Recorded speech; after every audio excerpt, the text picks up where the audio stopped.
Baiklah, Silakan. Assalamualaikum warahmatullahi wabarakatuh. Waalaikumsalam warahmatullahi wabarakatuh. Alhamdulillahirabbil alamin wassalatu wassalamu ala asrafil anbiya'i wal mursalin sayyidina maulana Muhammadin wa ala alihi wa sahbihi ajma'in. Alhamdulillah, yang saya hormati dan saya muliakan bapak-bapak, ibu-ibu, bapak-ibu dosen, bapak-ibu guru, bapak-ibu orang tua, baik ayah bunda, mahasiswa, mahasiswi ataupun siswa, siswi, santriwan, santriwati, hadirin seluruh peserta webinar yang sama-sama dirahmati Allah Subhanahu wa taala. Baiklah, sebelumnya pada kesempatan kali ini saya ingin mengucapkan ribuan terima kasih. Yang pertama kepada panitia penyelenggara, yaitu dari Analog Teacher of Learning yang telah memberikan kepercayaan kepada saya untuk memberikan, men-sharingkan, berbagi tentang materi pada kali ini yang tentunya mungkin bapak-bapak, ibu-ibu yang hadir di sini tentunya memiliki pengetahuan yang lebih luas daripada saya, nanti bisa memberikan masukan-masukan dan sebagainya. Terima kasih kembali, terima kasih juga kepada bapak-bapak, ibu-ibu, bapak-ibu dosen, bapak-ibu guru, ayah bunda, mahasiswa-mahasiswi, siswa atau siswi, santriwan, santriwati, hadirin sekalian yang telah hadir pada pagi hari ini. Baiklah, pada kesempatan kali ini saya akan langsung saja memaparkan sedikit materi tentang kiat-kiat menghafal Al-Quran pada siswa di masa pandemi ini. Saya mohon izin kepada panitia, bapak-bapak, ibu-ibu untuk melampirkan, men-share screen ya.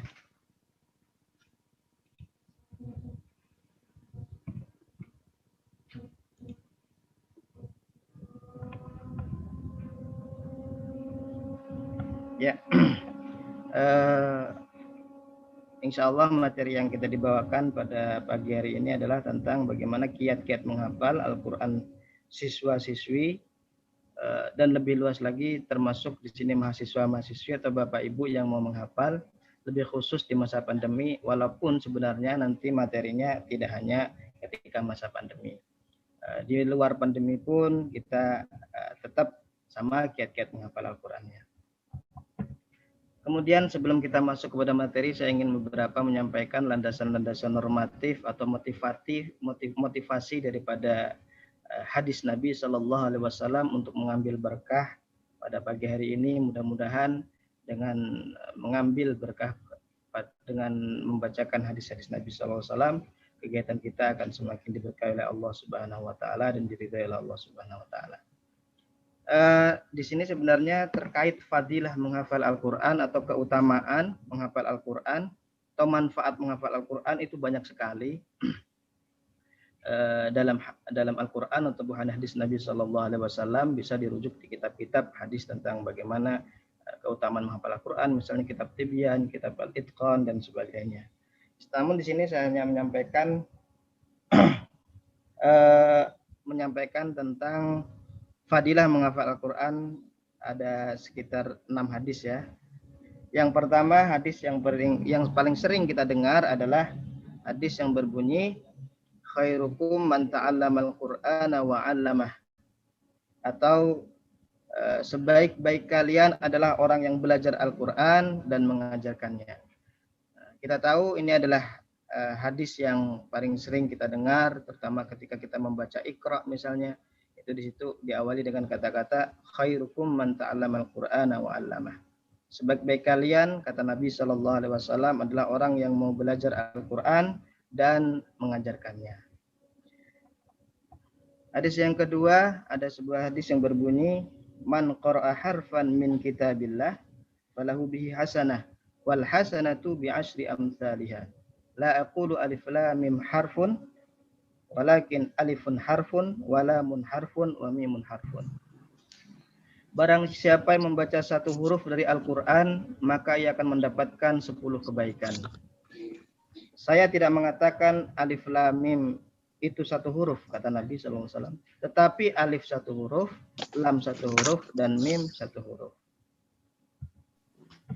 Kemudian ada juga hadis, ini tadi tentang yang satu huruf adalah 10 kebaikan, kemudian satu kebaikan dibalas dengan 10 kebaikan lagi.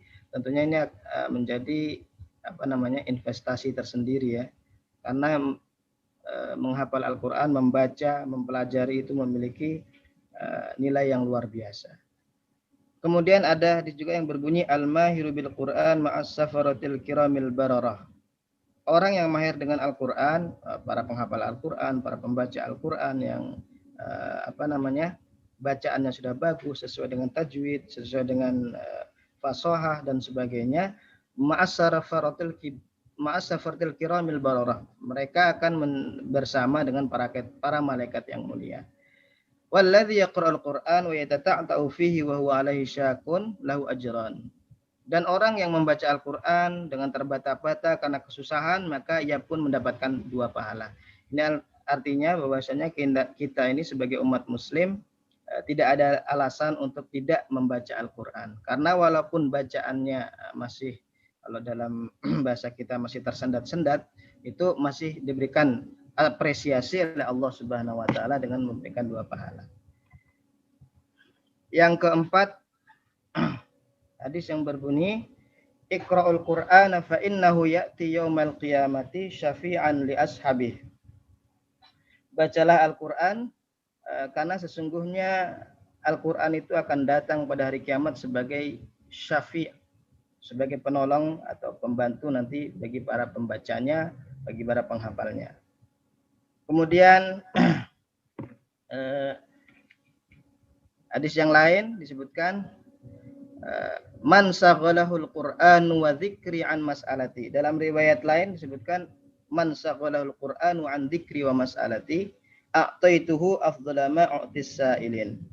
Barang siapa yang disibukkan membaca Al-Qur'an dan berzikir sampai tidak ada waktu untuk meminta kepadaku, niscaya aku beri dia sesuatu yang lebih baik daripada yang aku berikan kepada orang yang meminta kepadaku. Sehingga orang yang disibukkan, santri-santri, mahasiswa-mahasiswi, siswa-siswi semuanya yang sibuk mereka dengan hafal Al-Quran, insya Allah oleh Allah akan diberikan sesuatu yang lebih baik daripada yang diberikan kepada orang yang meminta kepada Allah Subhanahu wa taala.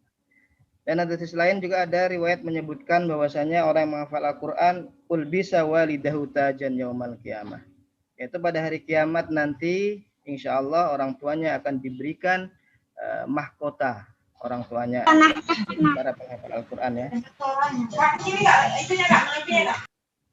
Dan ini diantara motivasi-motivasi yang sering saya tanya kepada santri-santri atau mahasiswa-mahasiswa menghafal. Ketika ditanya, rata-rata mereka memiliki di antara motivasinya adalah ingin memberikan mahkota kepada orang tuanya, atau dengan kata lain ingin membahagiakan orang tuanya. Kemudian ternyata ada beberapa manfaat-manfaat empiris berdasarkan beberapa hasil penelitian yang saya lihat tadi pagi ya. Saya baca-baca di jurnal-jurnal. Ternyata ada menghafal Quran itu memiliki pengaruh signifikan terhadap kecerdasan emosional. Itu yang di jurnal Unida ditulis oleh Melita Ayu Neni dan kawan-kawannya. Itu ternyata menghafal Al-Quran juga bisa memberikan pengaruh terhadap kecerdasan emosional. Artinya dengan menghafal Al-Quran ternyata anak-anak yang memiliki kecerdasan emosional rendah bisa ditingkatkan dengan menghafal Al-Quran. Ini selaras dengan firman Allah yang berbunyi alladzina amanu wa tatma'innu qulubuhum bidzikrillah. Ala bidzikrillah tatma'innul qulub. Kemudian ada penelitian lain juga, ternyata menghafal Quran memiliki pengaruh terhadap kecerdasan spiritual ya. Kemudian ada tesis yang ditulis oleh Musyaihah. Terdapat korelasi intellectual quotient atau IQ, kecerdasan IQ dan hafalan Al-Quran. Kemudian ada juga tesis yang diterbitkan di UIN Malang pada tahun 2017 ditulis oleh Faikoh. Menghafal Al-Quran itu memiliki pengaruh terhadap prestasi belajar dan pembentukan akhlak. Dr. Abdurrahman Abdul Khalik mengatakan bahwasanya pada usia 5-23 tahun adalah usia manusia yang dengan kekuatan hafalan yang sangat bagus. Dr. Shalih bin Ibrahim juga mengadakan penelitian bahwasanya menghafal Al-Quran itu bisa memiliki pengaruh terhadap kesehatan mental dan psikologis peserta didik ya. Kemudian di antara manfaat-manfaatnya, manfaat lain daripada menghafal Al-Quran adalah melatih daya konsentrasi. Jadi rata-rata penghafal Al-Quran itu mereka terbiasa dengan berkonsentrasi, ya, fokus kepada hafalan, sehingga itu membantu dia untuk fokus kepada hal-hal yang lain. Kemudian menghafal Quran juga sebagai sarana untuk menstimulus otak, ya, otak dan tingkat kecerdasan. Jadi otak dan tingkat kecerdasan itu distimulus sehingga sering digunakan untuk menghafal, berpikir keras dengan berbagai metode dan sebagainya. Itu akan memberikan tambahan atau peningkatan kepada kinerja otak dan kecerdasannya. Di antara manfaat lain adalah terhindar dari kepikunan. Ini ada guru kita sudah Muallim Dr. Sabran, beliau memiliki umur sudah lanjut usia kan, namun yang membuat kita kagum adalah beliau hafalannya masih kuat, baik hafalan Quran, hadisnya juga demikian. Kemudian di antara manfaat lain itu adalah menumbuhkan kedisiplinan. Jadi siswa dengan terbiasa menghafal Al-Quran, didisiplinkan waktu, jadwal, menghafal sehari harus sekian, jam sekian sampai jam sekian, maka ini akan melatih secara terhadap kedisiplinan. Di antara manfaat lain juga meningkatkan derajat. Kemudian dari saya lihat tadi ada berita di situs CND Beasiswa, ternyata ada beberapa perguruan tinggi juga yang memberikan beasiswa terhadap penghafal Al-Quran. Siswa-siswi yang lulus yang hafal Al-Quran diberikan beasiswa, setidaknya itu ada nanti bisa dicek di situs ND Beasiswa, itu ada 24 perguruan tinggi itu yang besar-besar. Universitas UI, ITB, IPB dan seterusnya sampai Universitas Negeri Malang, Universitas Brawijaya, Sunan Gunung Jati dan sebagainya. Namun untuk mengecek kebenarannya bisa dicek kepada kampus masing-masing. Termasuk di Sekolah Tinggi Ilmu Al-Quran ya, di Sekolah Tinggi Ilmu Al-Quran ada beasiswa yang disebut beasiswa tahfiz. Itu mereka khusus beasiswa yang diberikan kepada mahasiswa-mahasiswi yang memiliki prestasi hafal Al-Quran yang lebih gitu. Nah, kita masuk menghafal Al-Quran di masa pandemi. Ini berdasarkan hasil uji coba pengalaman yang kita lakukan, karena di pesantren kami ketika masa pandemi ini ada beberapa sistem, beberapa metode bagaimana menghafal, atau ini terkait dengan tema hari ini adalah menghafal Al-Quran di masa pandemi ini bagaimana caranya. Karena apa? Karena pada masa pandemi ini kita tidak boleh melakukan hal-hal yang misalnya berkerumun, melibatkan banyak orang, sedangkan proses menghafal Al-Quran atau kegiatan menghafal Al-Quran itu mengharuskan ada satu majelis, ada satu halakah dan sebagainya yang di situ berkumpul orang-orang banyak. Nah ini baru tadi pagi saya mengutip daripada situs WHO tentang kondisi terkini perkembangan kasus COVID-19, itu ada 49 juta lebih di seluruh dunia. Kemudian yang meninggal 1.239 lebih yang meninggal pada berdasarkan situs WHO ini. Nah, ini juga dengan adanya pandemi ini sebagaimana disampaikan oleh ketua panitia tadi, yaitu ketua Analog Teacher of Learning, Bapak Syarifuddin SPD MPD. Kata beliau, memang COVID-19 ini memiliki banyak pengaruh terhadap berbagai aspek, baik aspek sosial, budaya, ekonomi, politik, bahkan pendidikan. Lebih khusus lagi terhadap model atau pembelajaran menghafal Al-Quran di masa pandemi ini. Ya, setidaknya ada 3 ya sistem menghafal pada masa pandemi ini menurut yang pernah kita lihat berdasarkan observasi, berdasarkan melihat melihat daripada beberapa lembaga atau yang telah kita lakukan di pesantren kami. Yang pertama adalah sistem luring atau offline ya, offline atau bisa katakan seperti tatap muka tapi tidak sepenuhnya seperti tatap muka. Itu menurut catatan saya setidaknya ada 4 modelnya ya, model sistem menghafal Al-Quran. Karena menghafal Al-Quran itu adalah sistem di mana ada siswa yang menghafal, ada yang menjagakan setoran hafalannya, kemudian ada kegiatan. Itu diantara sistem hafalan Al-Quran. Nah, ada sistem pertama parental tahfiz yang disebut istilahnya parental tahfiz atau tahfiz yang dikelola sendiri oleh orang tua. Jadi di masa pandemi ini sangat direkomendasikan kepada orang tua untuk mendidik anaknya sendiri menghafalkan Al-Quran di masa pandemi ini. Dan ini sangat dianjurkan, misalnya dengan menjagakan hafalan anaknya, membimbing, dan sebagainya. Yang dilakukan langsung oleh bapak dan ibu. Kemudian, namun biasanya ada masalah. Wah, saya aja bacaan saya dengan anak saya lebih bagus bacaan anak saya gitu biasanya. Bisa juga dengan cara kedua, yaitu dengan memanggil instruktur atau ustadz atau pembimbing yang memiliki kompetensi di bidang Al-Quran. Ya memang misalnya hafal Al-Quran, lulusan dari pesantren dan sebagainya. Itu bisa kita panggil dengan cara privat misalnya.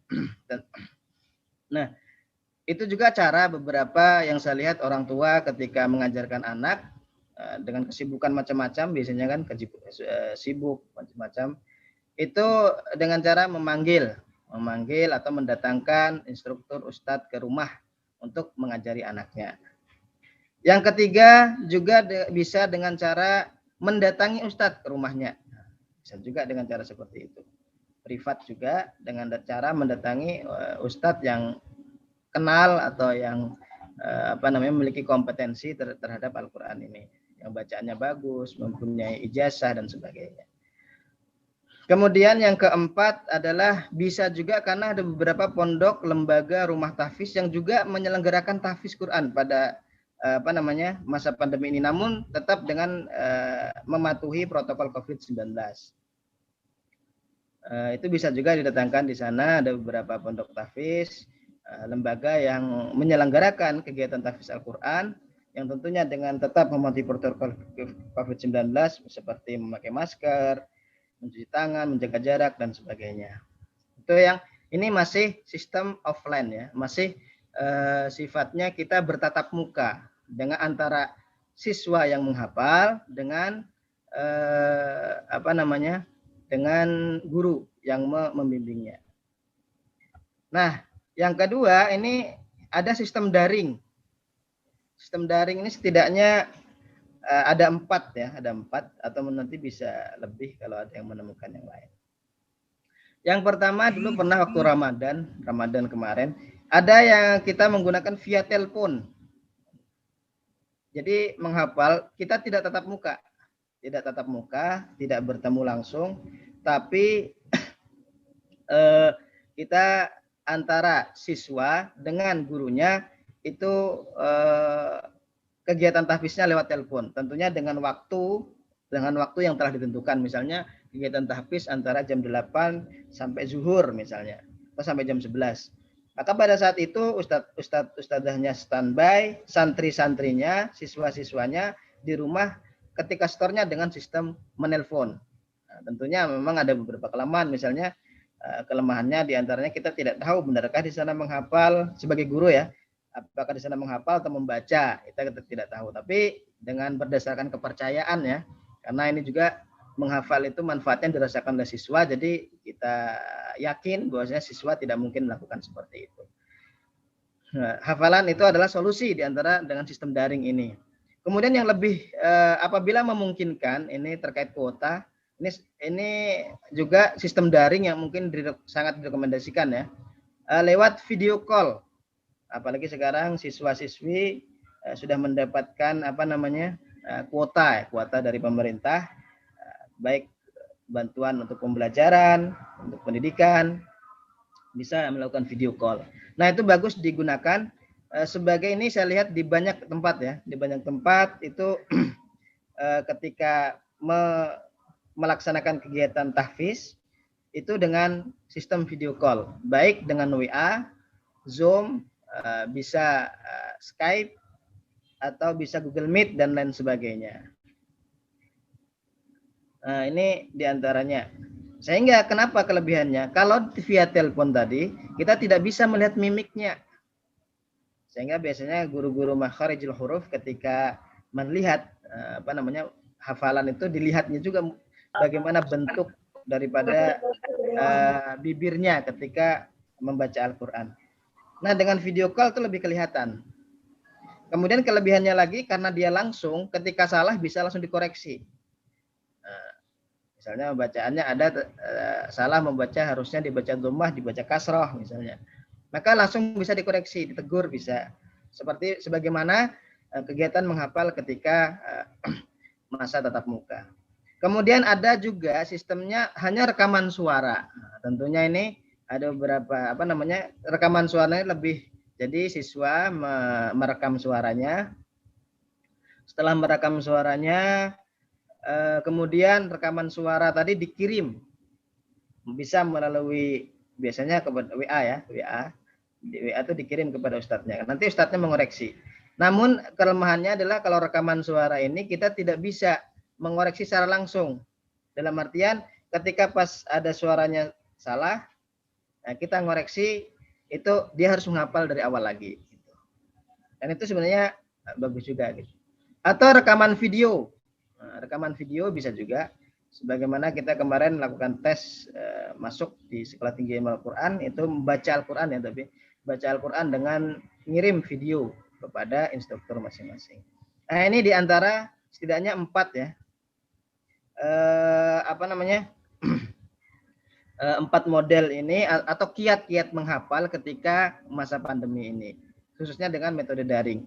Jadi bisa dengan telepon, ini bisa nelpon misalnya Ustadz, tentunya harus memiliki punya perjanjian duluan ya, via telepon atau video call, atau suara atau video. Kalau suara dan video kelebihannya waktunya fleksibel.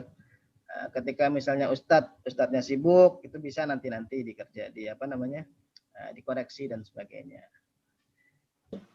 Yang ketiga adalah sistem kombinasi antara luring dan daring. Ini pernah kita lakukan. Kita lakukan ketika karantina Ramadan kemarin, di mana siswa itu menggunakan daring, bisa telepon, video call, rekaman suara atau rekaman video untuk setoran biasa. Ya, kan gini, biasanya di tahfiz itu ada kegiatan setoran, ada ujian. Jadi ketika misalnya setoran 1 hari setengah halaman. Nanti ketika sudah dapat setengah juz, mereka diujikan. Nah, ini mengkombinasikan antara luring dan daring, yaitu ketika setoran misalnya rekaman suara, itu menggunakan rekaman suara, rekaman video, telepon atau video call. Namun ketika ujiannya misalnya seperempat juz atau setengah juz atau 1 juz, itu dengan tatap muka. Dengan Ustadz, saya ini sudah hafalan, sudah setor melalui telepon atau melalui video atau melalui rekaman suara sekitar dapat seperempat juz atau setengah juz. Saya ingin ujian, maka datang kepada ustadznya. Tentunya perlu diperhatikan, perlu dijadikan catatan bahwasanya itu semua tadi tetap dengan cara mematuhi protokol COVID-19. Nah, ini ternyata berdasarkan hasil pengamatan saya ketika ternyata tidak kalah efektif ya. Ternyata lumayan efektif juga.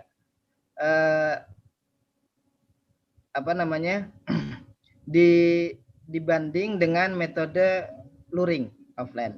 Jadi karantina pada tahun 2019, karantina tahfiz ya, itu saya mengadakan sebulanan, pendapatan hafalan siswa yang ikut karantina itu sekitar 2 juz rata-rata. Walaupun ada yang khatam Al-Quran, ada yang 1 juz, ada yang 2 juz, ada yang 5 juz, ada yang 10 juz. Tapi kalau kita rata-rata semuanya Rata-ratanya sekitar 2 juz.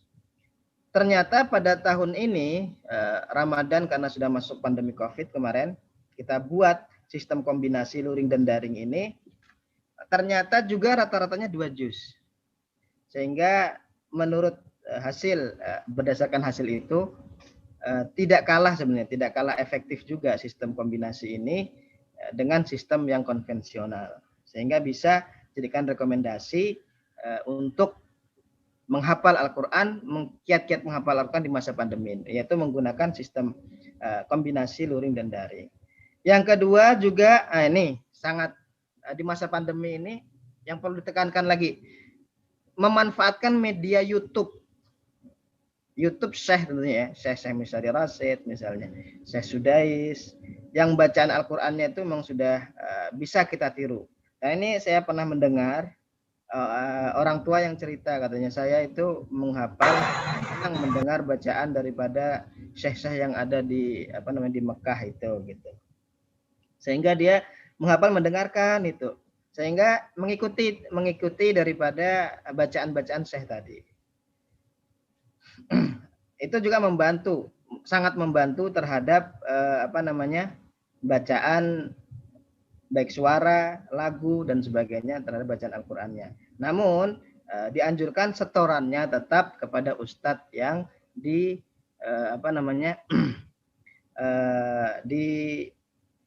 dipercaya gitu. MP3, ada Hafiz Dol dan sebagainya, itu memanfaatkan media-media itu untuk menghafal di kala COVID-19 sebagai sarana penunjang bacaan dan lagu. Nah, tentunya sistem ini tetap menerapkan protokol COVID-19. Nah, jadi setidaknya ada sistem luring, daring, dan kombinasi antara luring dan daring.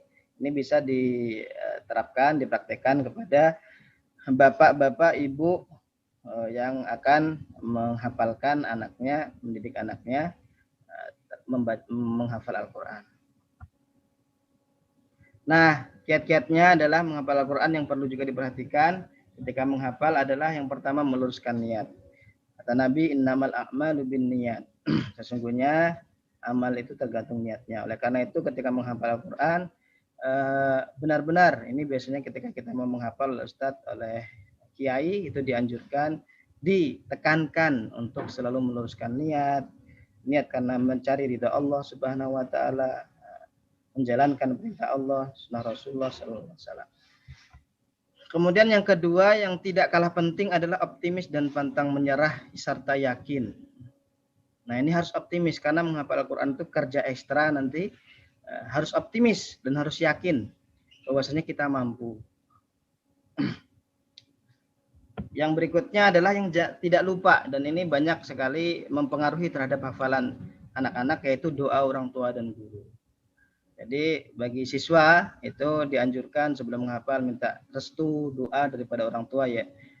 Karena doa orang tua dan guru itu sangat mempengaruhi kuat terhadap kualitas hafalan. Begitu juga orang tua dan guru selalu mendoakan anaknya agar mampu untuk menghafal Al-Quran. Kemudian dalam menghafal Al-Quran juga perlu diperhatikan yaitu tahsin atau memperbaiki bacaan kepada ustadz. Nah, jadi dengan adanya tahsin, memperbaiki bacaan supaya bagaimana makharijul hurufnya, panjang pendeknya, kemudian dengungnya dan sebagainya. Kemudian yang kelima tentunya kita mencintai Al-Quran. Jadi melihat Al-Quran, membuka Al-Quran itu senang sekali. Cinta dengan Al-Quran. Ketika sudah mencintai Al-Quran, otomatis menghafal lebih mudah.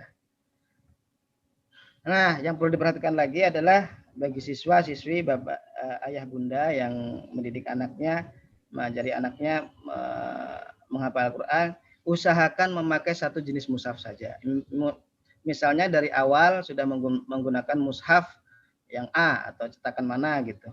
Itu usahakan itu terus dipakai ketika takbir menggunakan itu, karena keadaan visual daripada ketika tidak berubah-ubah, mulai warnanya, bentuknya, itu akan menambah ingatan kepada siswa yang menghafal Al-Quran. Sehingga dianjurkan untuk menggunakan satu jenis mushaf. Dan dianjurkan pula yang satu juznya 10 halaman itu. 10 halaman, 10 lembar ya, atau 20 halaman. Dimana ketika 20 halaman itu bisa kita bagi, misalnya 10 hari, satu halaman misalnya 1 hari, maka 20 hari bisa 1 juz. Nah, pilih metode yang paling mudah, karena setiap orang punya karakteristik masing-masing, kecerdasan pun ada macam-macam ya, ada menurut teori Gardner itu ada 8 atau 9 tentang kecerdasannya, multiple intelligence. Itu bisa kita ketahui misalnya anak ini sikapnya juga bisa, sikapnya ini lebih condong kemana, audio lebih audio visual atau visual atau dan sebagainya, kinestetik sebagainya. Kemudian yang perlu diperhatikan juga adalah rajin murojaah, karena manusia itu punya sifat lupa, sehingga perlu untuk lebih rajin, disiplin untuk murojaah, mengulang-ulang hafalan Al-Qur'annya. Yang ke-9 yang tidak kalah penting juga harus mempunyai target. Kalau biasanya mahasiswa-mahasiswi atau siswa-siswi kelas ini, ketika saya kalau ayah bunda misalnya kelas 3 nanti harus hafal minimal juz 30 misalnya. Nanti kelas 4 juz 29 misalnya. Kalau mahasiswa semester ini saya harus dapat, misalnya dalam setahun saya harus dapat 10 juz. Semester 3, 4 atau tahun kedua 20 juz. Tahun ketiga sebelum skripsi, sebelum KKN harus selesai hafalan. Ini diantara target-target, dan harus punya target. Bagusnya memang harus punya target. Nah, yang ke-10 sering mendengarkan murotal, yang telah saya sampaikan tadi, bisa memanfaatkan YouTube, memanfaatkan MP3, apalagi sekarang sarana-sarana itu sudah mudah didapatkan. Sehingga bagus itu mendengar murotal pada setiap harinya. Kemudian disiplin waktu dan jadwal. Yang tidak kalah penting adalah bagaimana kita disiplin waktu dan jadwal. Misalnya disiplinnya adalah ketika menghafal, HP disimpan. Biasanya HP ini, ya, tapi bagaimanapun saat ini memang anak-anak karena menghafal ya, menggunakan HP. Ketika menghafal Al-Quran misalnya sediakan waktu antara maghrib sampai isya untuk tidak megang HP, hanya untuk menghafal Al-Quran. Tapi disiplin tiap hari, misalnya antara maghrib sampai isya dan setelah subuh. Misalnya ini, tapi setiap orang nanti punya disiplin waktu masing-masing. Yang jelas kita harus disiplin dengan waktu yang kita buat sendiri. Nah, ini karena menghafal Al-Quran itu membutuhkan atau memerlukan kegiatan ekstra ya, kekuatan yang ekstra, tenaga yang ekstra, sehingga harus disiplin waktu dan jadwal sampai bertahun-tahun. Kemudian sabar dengan kesulitan menghafal ya. Yang berikutnya adalah yang tidak kalah penting, sabar. Karena dalam menghafal Al-Quran nanti ada banyak cobaan-cobaan, banyak tidak sedikit yang bercerita tentang suka duka ketika menghafal Al-Quran. Tidak sedikit misalnya saya sudah ketika hafal juz sekian, hafalan yang sebelumnya mulai keteteran, kedodoran, sehingga kadang menangis, kadang seperti putus asa dan sebagainya. Namun hal-hal yang demikian harus kita hadapi dengan sabar. Harus sabar, tahan uji, optimis, berjiwa besar. Yang berikutnya adalah istiqomah ya. Istiqomah, disiplin tadi, istiqomah langgeng setiap hari harus ada membaca Al-Quran ataupun menghafal walaupun sedikit.